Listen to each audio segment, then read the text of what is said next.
कुछ गेस्ट हमारे तो आ रहे हैं 2 मिनट के लिए। 2 मिनट चलो। अभी कंप्लीट हो गई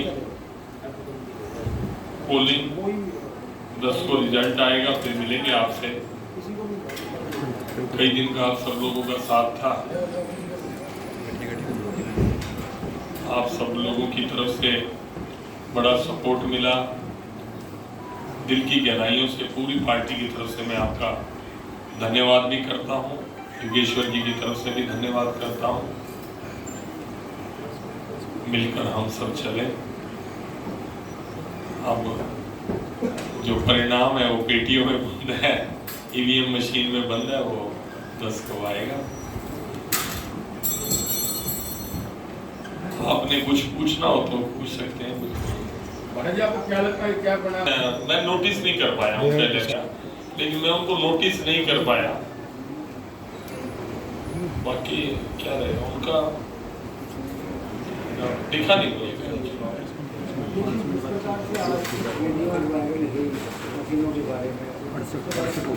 संजय जी, उसके बारे में स्पष्टीकरण मुझे तो लगता है कुछ आप लोगों को देना चाहिए, कुछ जो एलिगेशन लगाने वाले हैं उनको देना चाहिए। हमने क्या देना?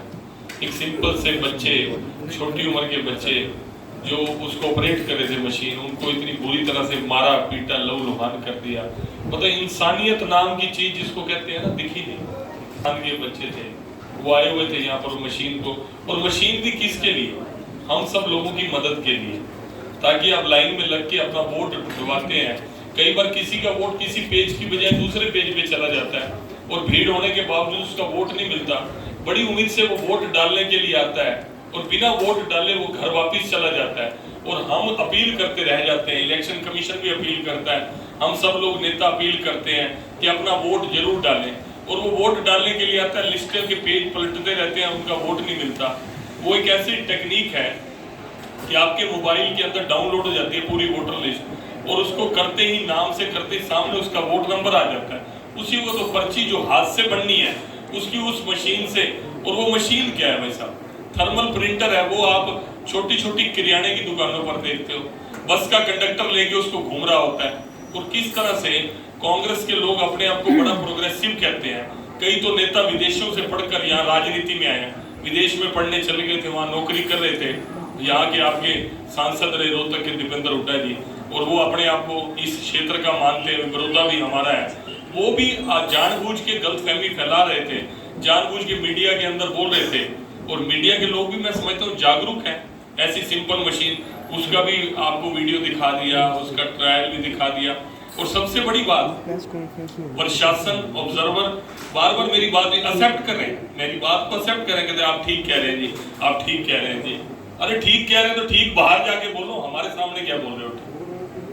मैं कहता हूँ ये उनको सोचना चाहिए, उसका स्पष्टीकरण अब ये लोग देंगे जिन्होंने छोटे छोटे बच्चों को बिना कारण से मारा, उनको बंधक बना के बिठा दिया। मतलब आपको मैंने कांग्रेस के नेताओं को चुनाव का रिजल्ट आने के बाद तो रोते हुए देखा है, ईवीएम मशीन की शिकायत करते हुए तो देखा है, लेकिन दौरान चुनाव, ये मेरा जिंदगी का पहला चुनाव है जब कांग्रेस चुनाव के दौरान ही रोने लगे। सुबह जब वोटिंग शुरू हुई 7 बजे से 2-3 घंटे में उन्हें क्लियर हो गया कि लोग उनको वोट नहीं देना चाहते। उन्होंने किसी न किसी बहाने से कोई इशू रेज करना था, ऐसा इशू रेज किया, और सबको, और मैं समझता हूँ सोशल मीडिया बूथ कैप्चरिंग के होते। एक तो बड़े महान, मैं उनका नाम लूँ अच्छी बात नहीं, मीडिया के हैं, अभी थोड़ी देर पहले मेरी बाइट लेने के लिए आए हुए थे, मैंने स्ट्रेट फॉरवर्ड मना किया, मैं बाइट नहीं देता। वो तो पूरा कह रहे थे कि ईवीएम हैक कर लिया, ऐसी एक ब्लूटूथ के द्वारा ईवीएम हैक। बताओ भाई ये कौन सी? और अगर किसी ने ईवीएम हैक, पहली बात तो 10 बार चैलेंज हो चुका है, और फिर अगर किसी ने करना है, वो टेंट लगाकर सजाकर टेबल के ऊपर वो गुटका सा मशीन रख के ईवीएम हैक करेगा। अरे यार, ये मतलब बेतुकी बात को, बेतुकी अफवाह को एक मुद्दा बनाकर, झगड़ा खड़ा करके डिस्टर्ब करना चाहते थे। जो शरीफ वोटर है, जो अच्छा वोटर है, जो चुपचाप अपना वोट बंद कमरे में डाल के आना चाहता है, उसको वोट ना डालने दे, ऐसा कर दे, वो घर बैठा रहे, वोट ना डाले, और जो अपने आप को मुसलमान थे वो वोट डाल के जाए और अपनी मनमर्जी से किसी को बना। ये सोची समझी साजिश थी। भाटिया जी, संजय जी, कितनी मशीनें आप लोगों ने मंगवाई पूरे विधानसभा के लिए? सर 116 पोलिंग स्टेशन थे। हर पोलिंग स्टेशन के बाहर जो टेंट एक लगा हुआ था उसके लिए एक मशीन 116 इस मशीन को ऑपरेट करने के लिए इतने ही लोग भी मौजूद थे। इतने लोगों तो को इनकी कोई पूर्व सूचना आपने इलेक्शन कमीशन को दी हो किस या किस अनुमति? लिए आज सुनिए नहीं सर, मेरा सवाल पूरा नहीं हुआ। हाँ जी। जब प्रशासन ने इलेक्शन कमीशन ने ये कह दिया कि हल्के से बाहर के लोग हल्का छोड़ दें, खाली कर दें, तो सर- वो लोग किस तरीके से किस अधिकार से यहाँ थे? सर उसकी कंप्लेंट दर्ज हो सकती है, उसकी शिकायत हो सकती है।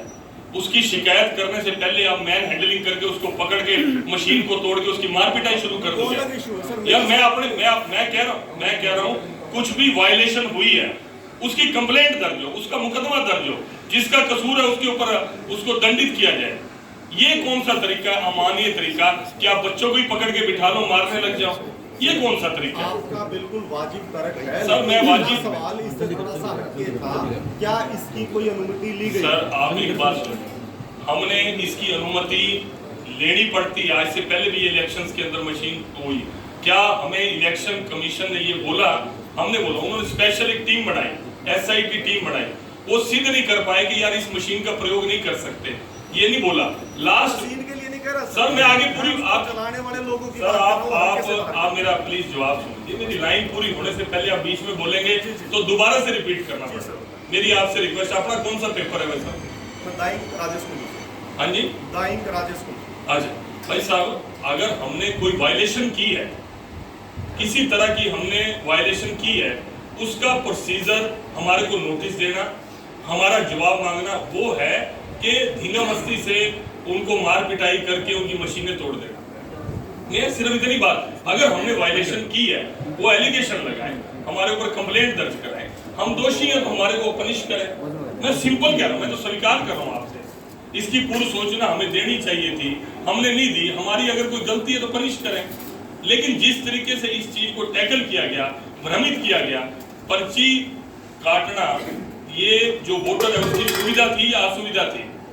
अभी 1 मिनट में आप अगर उस कॉन्स्टिट्यूएंसी के आप अपना नाम बताएंगे, तो मोबाइल के अंदर नाम आपका फीड करेंगे, तुरंत पर्ची निकल के आ जाएगी। ये सुविधा क्या असुविधा है? या जो हम सारे के सारे बूथों की लिस्टों को उसको देखें, ये सुविधा के लिए था।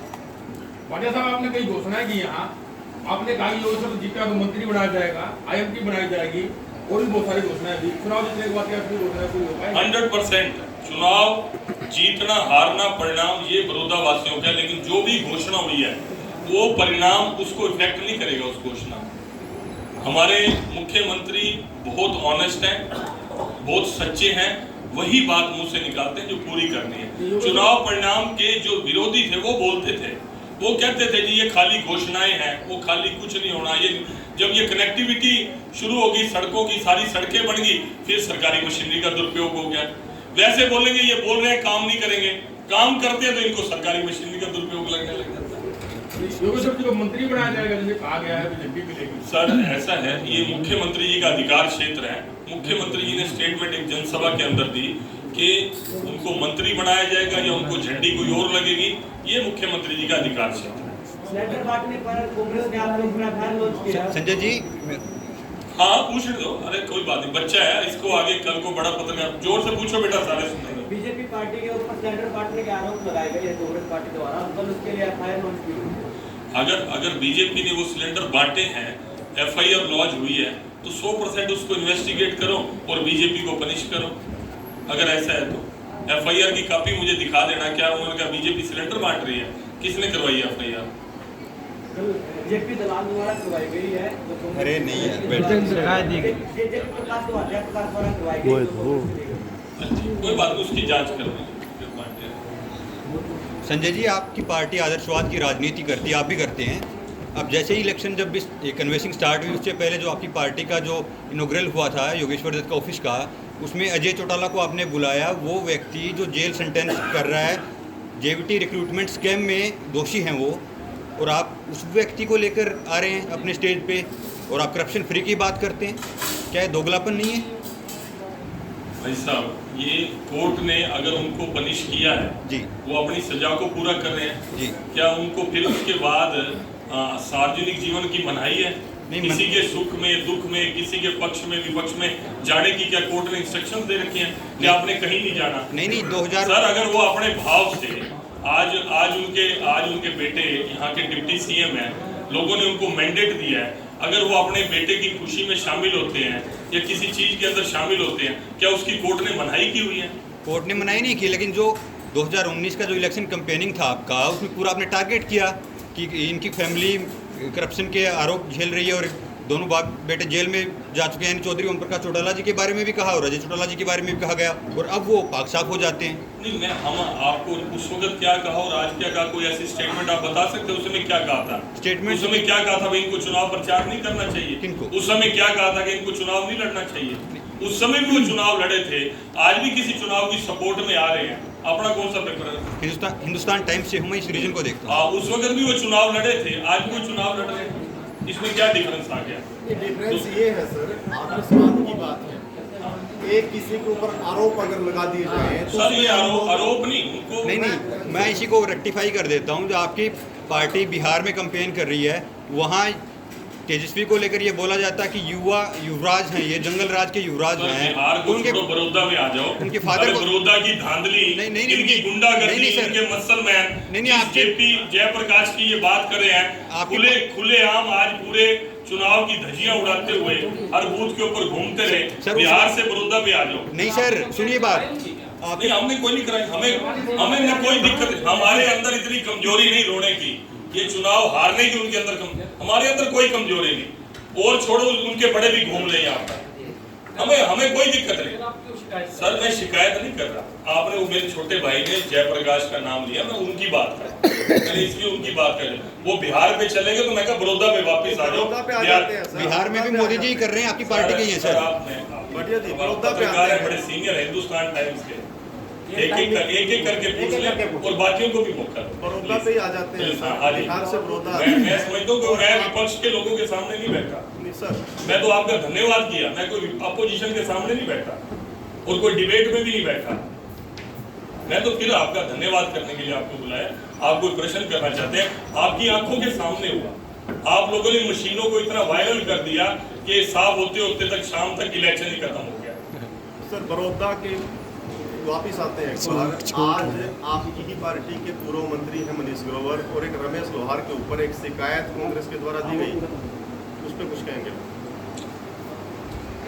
जिन्होंने शिकायत की, क्या शिकायत दी आप डिटेल में बता सकते हैं? मदीना के इस नंबर बूथ 176 नंबर बूथ के ऊपर कहीं ना कहीं कानूनी रूप से हम 176 बूथ नंबर है उसके ऊपर। का कौन से मदीना गांव का है। अगर मदीना गांव के अंदर आज श्री मनीष ग्रोवर ने उनकी सीमा के अंदर एंटर भी किया हो तो मैं कहता हूं शिकायत की जांच तो पता नहीं क्या निकलेगी। आरोप लगाने वाला नेम कर दे कि मैंने अपनी आंखों से उसको मदीना गांव के अंदर देखा है। जो सजा इस मीडिया के सामने कह रहा हूं मैं लेने को तैयार हूँ, जो वो बोलेंगे वही सजा लेने को तैयार हूँ। यार इतनी झूठ की राजनीति, इतनी मतलब इतना झूठ, और उस झूठ को फैलाने में हमारा भी पूरा योगदान है। माफी चाहूंगा आपसे हाथ जोड़ के, हमारा भी पूरा योगदान है कि बिना वेरीफाई किए हुए हम भी चले जा रहे हैं। वो बोलते हैं ना, कोई किसी को बोल दे कि कुत्ता आपका कान काट के चला गया और हम बिना अपने कान को देखे कुत्ते के पीछे भाग पड़ते हैं, स्थिति वही है। अगर आज मदीना गांव की सीमा के अंदर मनीष ग्रोवर जी ने एंटर भी किया हो, और जो दूसरा नाम आप ले रहे हैं मैं तो उनको जानता नहीं। हाँ, मैंने जब ये सोशल मीडिया और मीडिया में वायरल हुआ तो मैंने जब वेरीफाई, मैंने मनीष ग्रोवर जी से पूछा, कहते जी मुझे 3 महीने हो गए उस व्यक्ति की शक्ल देखे हुए जिसका नाम आज आप कह रहे हो मदीना गांव के अंदर के। यार कुछ तो सोचो यार, इतना झूठ बोला, केवल और केवल इस चुनाव को भ्रमित करने के अलावा कुछ नहीं था। पिछले कुछ समय से किसानों को लेकर, कर्मचारियों को लेकर अपने पल्ले कुछ है नहीं कहने के लिए कि तुमने करा क्या है। इस बड़ौदा हल्के की गत बना दी इन्होंने, अपना अपना करते हुए, हमारा जैसे किलोई वैसे हमारा बड़ौदा। तो फिर तुमने बड़ौदा के साथ किया क्या? किसी मुद्दे को लेकर इलेक्शन में आने को नहीं थे। आखिरी हथियार उन्होंने जात पात को भी फैलाने की पूरी कोशिश करी, उसका ही एक ये इशू था। जो ये मैनिपुलेशन मनीष और वाली करी ना, फिर वो रोहतक वाला याद दिला दिया, उसके पीछे सोच घटिया सोच थी। लेकिन घटिया सोच बार बार नहीं चलती। इनको लगता था कि भारतीय जनता पार्टी कभी बड़ौदा के अंदर गढ़ है हमारा, वो फाइट में नहीं आ सकती, वो दिखेंगे नहीं, वो गांव में नहीं घुसेंगे, उनको सोट मारेंगे। कितने महान नेताओं के विचार थे। जब उन्होंने देखा छाती पर डंके की चोट पर पूरे के पूरे बड़ौदा वासियों ने सर आंखों पर बिठाया और भारतीय जनता पार्टी के चुनाव को उठा दिया, तो इनके पेट में दर्द हो गया। फिर ये इन्होंने जो टैक्टिस थी उसको अपनाया। इसको आपको समझना भी चाहिए और आप समझ भी रहे हैं और मेरे पक्ष को जरूर रखेंगे। जितना आपने मशीन को चलते हुए दिखाया मीडिया में, वो ईवीएम हैक करने का दिखाया, कम से कम उतनी देर तो जरूर दिखाएंगे जो ये पक्ष हमारा है, 100% दिखाएंगे। भाटिया जी, और ये चुनाव इस हरियाणा का, इस धरती का आखिरी चुनाव नहीं था। चुनाव कोई नहीं है, वो चिंतित हो रहे हैं मेरे भाई, कोई दिक्कत नहीं। ये चुनाव कोई आखिरी नहीं था, ये चुनाव कोई आखिरी नहीं था। जनता इस चुनाव के इतिहास को भी याद रखेगी कि किस तरह से बैड टैक्टिक्स को उन्होंने कांग्रेस ने अपनाया और जो पाप खुद किए वो पाप बीजेपी के मत्थे मरने की कोशिश की। ये सब लोगों ने देखा, बड़े अच्छे से देखा और मेरे मीडिया के बंधुओं ने भी देखा। भाटिया जी, जो आपने मशीनों के बारे में बताया वो हमने उसको दिखाया भी, जो आपने यहाँ से एक वीडियो जारी की थी कि ये मशीनें किस तरह काम करती हैं और स्लिप कैसे निकलती है। मुझे पता, आपने दिखाया। हाँ, कृपया उसी प्रकार में सुरेंद्र नैन बिंदा से हरियाणा से उसी प्रकार वो भी समझा दीजिए कि 20 रुपये में सिलेंडर दिए जा रहे थे। हमने वो वीडियो दिखाई, बड़ौदा गैस एजेंसी में खुद गया, वहाँ की कवरेज मैंने की, हमारे कैमरे देखते ही उसका गेट बंद कर लिया गया। बड़ौदा में जो गैस एजेंसी है, 20 रुपये की महिला टोकन लेके आ रही, सीधा सीधा कह रही थी कि भाई सरपंच ने मुझे 20 का नोट दिया है और इसको यहाँ दिखाना है, देना है और सिलेंडर मिल जाएगा। ना खाली सिलेंडर लेके आना, भरा भरा सिलेंडर भी आपका, गैस भी आपकी। क्या ये सुविधा सिर्फ यही थी या पूरे हरियाणा में भी होगी? इसके बारे में जरूर नहीं, क्या आप सरकार में हो कंप्लेंट करने? हम सरकार, उसकी कंप्लेंट भी होनी चाहिए। नहीं, पत्रकार कंप्लेंट की क्या पत्रकार कराएंगे? नहीं, हमने तो बात आपके सामने रखी कि क्या एलिगेशन है, मैं तो मुझे नहीं पता। एलिगेशन ये है 20 रुपए का नोट भी आप दे रहे हो, यानी कि आपके सरपंच कौन थे? सर महिला जो जिनकी बाइट थी, इनके सरपंच कौन थे? सरपंच का क्या नाम था? कौन सा गांव था? कौन सा रुखी गांव से सरपंच थे। गांव के सरपंच काफी बड़ौदा की भी बात थी, बड़ौदा खुद के लोग थे, सभी जातियों के लोग वहाँ आए थे। ऐसा भी नहीं कि कोई व्यक्ति विशेष लोग हों, महिलाएं भी थी। अगर रुखी गांव के सरपंच ने वो दिया, वो उस लेडी ने बताया? हाँ, एक ने नहीं, बहुत सारी लेडी ने भी, मेल फीमेल दोनों ने ये बताया। माँ जी कापी दिखाओ, हमारे पास वीडियो भी, उन्होंने कापी खोल के दिखाया कि 20 रुपए का नोट है जी। कहाँ से मिला? सरपंच ने दिया जी, नंबर था सीरियल नंबर। इससे क्या होगा? ये जी हमने यहाँ दिखाना है, मैं सिलेंडर लेके आया खाली ना जी, सिलेंडर भी ये देंगे, गैस भी भरा हुआ सिलेंडर देंगे। तो ये सुविधा आपकी सिर्फ बड़ौदा में थी या हर जगह हरियाणा में देंगे? अगर ये अच्छी योजना नहीं करी, क्या हुआ? नहीं, हमने उतना दिखा दिया। उसके बाद तो अगले दिन तो वोटिंग थी ना। थोड़ा जांच एजेंसी पे छोड़ दीजिए, कोई जांच एजेंसी खत्म थोड़ी हुई, इसकी जांच हो जाएगी 1-2 दिन में। क्या 20 का नोट? मैं तो आपके मुंह से ही सुन रहा हूँ। मेरे को आपसे या कांग्रेस के लीडर्स ने एलिगेशन लगाया? नहीं, मेरे को आपसे ये उम्मीद है भाटिया जी, सुनो, मेरा क्वेश्चन इसलिए था, कंप्लेंट भी दी है मेरे को आपसे क्या कंप्लेंट? भाटिया जी, सिलेंडर बांटे जा रहे हैं। भाटिया जी, मेरे को आपसे ये उम्मीद है, जैसे आपने मशीनों के बारे में तुरंत वीडियो जारी कर दिया, अच्छी बात है मैं बोल ही रहा हूँ, मैं बयान ही दे रहा हूँ। मैं तो आपसे एक कोई आपने मशीनों की घटना जो घटी जी, मेरी जानकारी में 20 के नोट वाली घटना बता रहे हो। हाँ। मेरा पूछने तो का अधिकार है, घटना क्या है? नहीं, बिल्कुल क्या घटना? तो मैंने समझा दिया 20 आपको। रुपए से क्या होता है? 20 रुपए से सिलेंडर मिला था जी 20 में। 20 रुपए में सिलेंडर मिल रहा था। हाँ, कौन दे रहा था? 20 रुपए को 20 कौन रहा था? एजेंसी वाले। तो गैस एजेंसी वाले से पूछा आपने कि 20 रुपए में सिलेंडर क्यों दे रहा है? गेट बंद कर लिया है, गेट बंद कर लिया उन्होंने के। कौन कहता है गेट बंद? गेट बंद कर लिया। मीडिया के साथ अरे कल खुल जाएगा गेट, कल पूछ लेना कि मैं 20 रुपए में सिलेंडर कैसे दे रहे थे। आप सरकार में हो, मुद्दा हमने आपको बता दिया, जांच कराओ आप। जांच करवा देंगे जी, जांच कराना आपके संज्ञान में लाया मामला, आप ये मामला आपके संज्ञान में लाए। पूछने की कोशिश की नूरणखेड़ा गांव में, आपके विस्तारक वो पर्चियां बांटते हुए वीडियो में दिखाई देते हैं, लेकिन मुंह छुपा करके अंदर चले गए। जिस तरीके से आप अभी बातों को गौर कर रहे हैं, आपके संज्ञान में ले रहे मामला ना सर, या फिर एक तरफा संवाद की बात ऐसे एलिगेशन नहीं सर, सच में वीडियो पे है सर। मेरी सुनो, हो सकता है शायद आप गोलमोल पूछ रहे हो। मेरी नहीं, सीधा सीधा चलो जो मैं अपने ज्ञान के रूप जवाब दे सकता हूँ, सीधा सीधा एलिगेशन लगाओ, बातों को बोल कर नहीं। जो 20 रुपए के ऊपर कोई सिलेंडर दे रहा है गैस का, हाँ, तो कौन दे रहा है वो सिलेंडर? एजेंसी वाले। एजेंसी वाले से पूछा क्यों नहीं? अब तक इतनी देर सारे इकट्ठे हो, पूछ क्यों नहीं? गेट बंद कर लिया उन्होंने, तो यार कल कर बोल दिया। देगा, कल पूछ लेना। हमने आपके नोटिस में ला दिया। कोई नहीं, मेरे नोटिस में लाने, मेरे को भी एक कंप्लेंट दे दो, संजय भाटिया के नाम एक कंप्लेंट दे दो, मैं अपने लेवल पे भी जांच करवा दूं। पत्रकार यही लिखते रहेंगे क्या सर? मैं तो आप कह रहे हो उसका ध्यान दो, मेरे पास कोई आती है बात तो मैं उसका। अगला सवाल ले लो इससे। भाटिया साहब, आपने कहा कि हमने 125 के करीब, जो 116 के करीब आपने बताई मशीनें, उनके लिए राजस्थान से बच्चे बुलाए, ऐसी क्या नौबत आन पड़ी कि आपको बड़ौदा में या आपके वर्करों में या आसपास कोई नहीं मिला, सीधे राजस्थान से बुलानी पड़ी? देखिए, बेरोजगारी हरियाणा भी टेक्निकल सवाल पूछा, देखो इसके लिए तालियां बजा दो। प्रकोष्ठ है हमारा भाई, ये बहुत अच्छा है, अपना मीडिया प्रकोष्ठ के हैं भाई साहब। एक बात बताइए, आपको हमने कहा कि हमें वोटर स्लिप निकालने वाली मशीन और उसको चलाने वाले बच्चे चाहिए, आप मैन पावर सप्लाई करते हैं, हमने आपको दिया, वो राजस्थान का लाया या कहीं का लाया, उसके हम एंटर करें, भाई तू राजस्थान का ना ला, तू पंजाब का ले। सर ये बात मैं इसलिए बता रहा हूँ, आपने कहा राजस्थान में, मेरे पास सर, मुझे मैं उन बच्चों को मुझे- पर्सनली जानता हूँ, वो हिसार के खांडाखेड़ी गांव से हैं, सुलचानी गांव से हैं, मैं 13 गांव के नाम गिना सर सकता हूँ। आपने करेक्ट कर दिया मेरे को, थैंक्स सर। मेरे को जो जिसकी मशीनें थी, जब वो शाम को उस घटना को लेके आए, उन्होंने ही मुझे जानकारी कि हमारे बच्चे राजस्थान से हैं। बताइए अब कोई मशीन हमें, जो हमारे से काम लेने वाला व्यक्ति हमें कह रहा है कि मेरे बच्चे वो राजस्थान के थे, अब आप खांडा खेड़ी के बच्चे, आपने फिर खुद घटना का पता लग गया कि उन बच्चों को मारा पीटा गया, जी हाईलाइट किया आपने, जी बिल्कुल इसमें पूरा हुआ हाईलाइट दिखाया, वो दिखाया सर हमने पूछा भी आपने वो इनको क्यों पीटा है? काफी लोगों ने दिखाया, सबने पूछा दिखाया। आपने उन्हें सर- क्यों पीटा है? सर- पीटने वाले को पूछा क्या?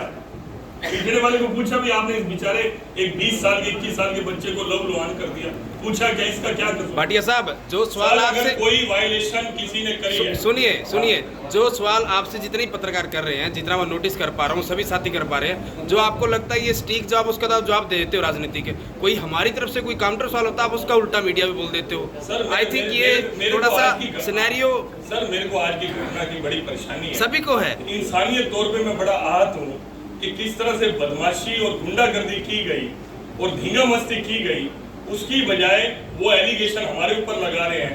रात को झूठा किन्हीं लोगों को पकड़ के वीडियो वायरल किया गया, ये पैसा बांट रहे थे और ये बीजेपी के लोग थे। मैं हैरान हूँ कि मतलब उन लोगों को किस तरह से वो वीडियो वायरल करने की सपोर्ट मिल गई, मैं उस बात पे हैरान हूँ। कैसे झूठ को बढ़ा चढ़ा के कह रहे थे कि बीजेपी वाले पैसा बांट रहे हैं, बीजेपी वाले शराब बांट रहे हैं। अरे यार, ये काम तो आप सदियों से करते आए, ये कांग्रेस के लोग करते हैं। मैंने तो इनको रोते हुए पहली बार देखा है, आज तक तो सारी पार्टियां इनकी जान को रोकती थी, इनको रोते हुए मैंने पहली बार देखा है। ये इलेक्शन का मेरा नया अनुभव है इस बात। चलिए किसी और का कोई सवाल हो तो इस विषय पर। पूछो भाई, खुल के बातचीत करो, कोई दिक्कत नहीं। मेरा कोई पीसी वाला भी नहीं था, मैं तो आपसे वैसे बातचीत करो, किसी के मन में कोई रह रहा धन्यवाद के लिए आप इतने दिन रेगुलर रोज आते रहे और आज इलेक्शन हो गया, आप सोचो ले आज इलेक्शन हो गया, किसी ने संभाल नहीं करी, इसीलिए सोचा कि आपके साथ बैठ के एक कप चाय पी लें, सिर्फ इतनी बात थी। संजय आप जी, एक काम करो, आप मेरा एक्सक्लूसिव इंटरव्यू लो। आपने मेरी बात 100 के बीच में कम से कम 25 सवाल तो आपने पूछे। एक ही किया मैंने तो सर, अगर आपको 25 लग रहे हैं तो मैं क्या? आप मेरे साथ अलग से ये छोटा बच्चा सबसे बोल, गोल्डी भाई बोल। सर मुझे तो नॉलेज नहीं, लेकिन मैंने लोगों के बीच में से ये बात सुनी कि आप है ना बाय हुक और बाय क्रुक चुनाव जीतने जा रहे हैं। राजनीतिक क्षेत्र में कोई चुनाव लड़ता है तो जीतने के लिए लड़ता है, पूरा प्रयास करता है, अपना पक्ष रखता है, और हमने पूरी ताकत लगा के लड़ा, पूरी ताकत लगा के चुनाव लड़ा, क्योंकि कहीं भी आप लोग सोचते थे कि भारतीय जनता पार्टी है ही नहीं बड़ौदा के अंदर, उसकी एग्जिस्टेंस ही नहीं है। वो गांव में उसके नेता जाते हैं तो 200 की फोर्स लेके जाते हैं। तो आज आपको पता लग गया होगा कि फोर्स, आज लोगों ने अगर वोट ना देना होता तो लोग आज वोट के टाइम भी विरोध करते हैं। उस वक्त का विरोध जो था, इसका मतलब मैनिपुलेटेड था, कुछ लोगों द्वारा किया हुआ था, प्लान्ड किया हुआ था। इसका मतलब अगर लोगों के मन में इतना ही नफरत और विरोध था तो आज इतना भारी मत इस चुनाव के दौरान क्यों दिखता? रोहित पूछे तो एक्सक्लूसिव करेगा, कर दे भाई। रोहित को तो मैंने अपना लिया भाई। इधर से कोई सवाल हो किसी का, आप पूछो। बोल ले ली कुतुरिया जी आप पूछो। आइए योगेश्वर जी आगे हमारे बीच में आ जाओ। वाह योगेश्वर जी, बहुत बहुत